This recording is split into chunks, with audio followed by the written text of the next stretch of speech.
BBC News. The new President of Kenya, Uhuru Kenyatta, is being sworn in at a ceremony in Nairobi following his victory in last month's election.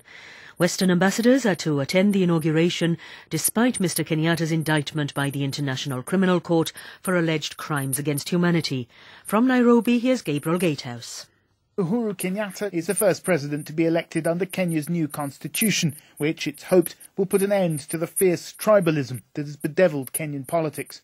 The fact that last month's poll passed off largely peacefully is perhaps a sign of its success. But Mr Kenyatta is also very much of the established order, the son of Kenya's founding father and one of the country's richest men. His challenge will be to persuade the nation that he will govern for all Kenyans and not just an ethnically based elite. The body of the former British Prime Minister Margaret Thatcher has been removed from the Ritz Hotel in London, where she died on Monday, aged 87. Her funeral at St Paul's Cathedral is expected to take place next week.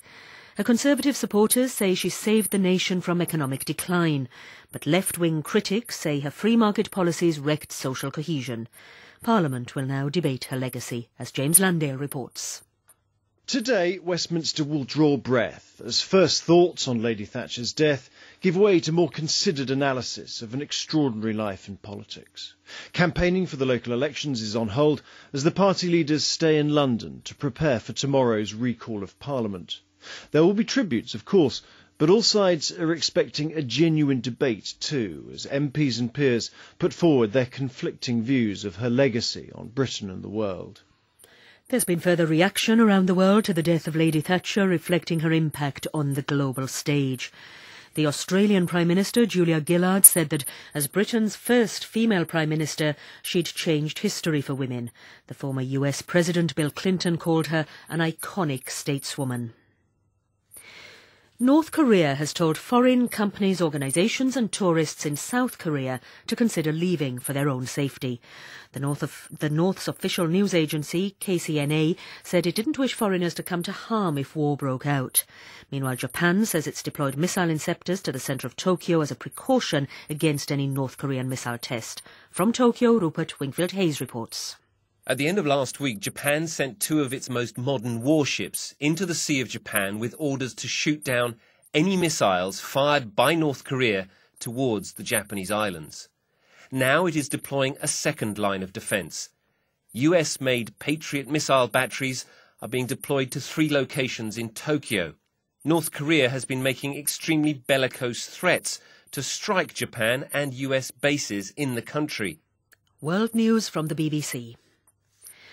A man has shot dead 13 people in a village outside the Serbian capital Belgrade.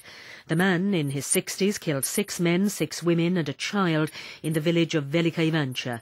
He also shot and injured himself and his wife. An Interior Ministry official said the bodies of friends and relatives of the gunman were found in 5 separate houses. The motive behind the shooting spree is unclear.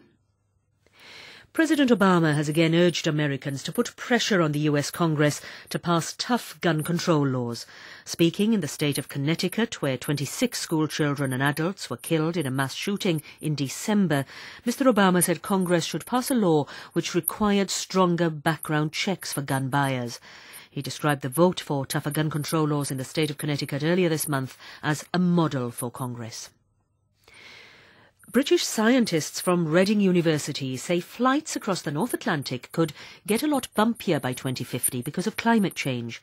Our science correspondent Jonathan Amos has been looking at the findings. Scientists say their simulations indicate the winds at altitude will not only get stronger, but will be prone to more of the instabilities in vertical air movement that are associated with turbulence. By the 2050s, the average strength of transatlantic turbulence could increase by between 10 and 40%. The team stressed that flying is not about to become more dangerous, although a few more nerves may fray and a few more drinks may get spilled.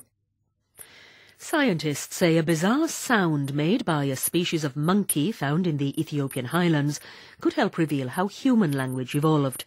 The scientists found that the rhythm in the call of the gelada, a monkey related to the baboon, closely matched the patterns in human languages. In their study, published in the journal Current Biology, the researchers say the monkey is the first primate known to make calls that share features with human speech. BBC News.